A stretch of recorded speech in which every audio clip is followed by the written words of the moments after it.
થોડા દિવસ પહેલાં અમે બધા મિત્રો ભેગા થયા. બધા જ એકબીજાને મળતા હતા. સ્પેશિયલી અમુક લોકો મને મળવા આવ્યા હતા, ફોટો ક્લિક કરાવતા હતા. અને એક ફ્રેન્ડ નહીં, ખાસ ફ્રેન્ડ દૂરથી ઊભા ઊભા આ બધું જોઈ રહી હતી. પછી એક મિત્રએ કીધું, તું પણ આય, આપણે બધા ફોટોસ ક્લિક કરાવીએ.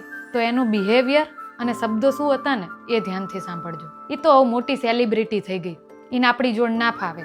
કેમ ભાઈ? ત્યારે મને થયું કે દરેક જગ્યાએ મૌન રહેવું પણ જરૂરી નથી.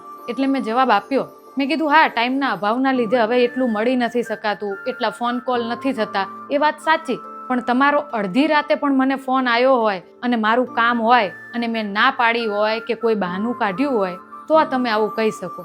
આવું ક્યારે બન્યું છે? પછી એને કંઈ ના કીધું.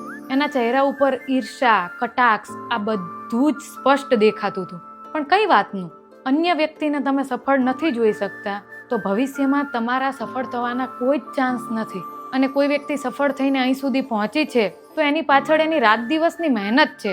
કોઈ રાતોરાત ચમત્કાર નથી થયો કે રાતોરાત ભગવાને એને એવા આશીર્વાદ નથી આપી દીધા. તો આટલી ઈર્ષા છે ને.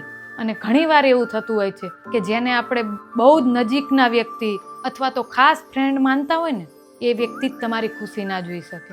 અને રહી વાત સેલિબ્રિટીની, કાલે હું જે જગ્યાએ પાણીપુરી ખાતી હતી એ જ જગ્યાએ ખાઉં છું. આજે લાલ દરવાજા જઉં છું, પેલી લાલ બસ આવે ને એમાં આજે આવતી રહું છું. આપણા માટે અમુક સ્પેશિયલ લોકો હોય જેને આપણે ખાસ નજીકના કે અંગત મિત્ર સમજતા હોય અને બહુ મોડા ખબર પડે કે આ તો તમારા માટે જરાય ખાસ હતા જ નહીં.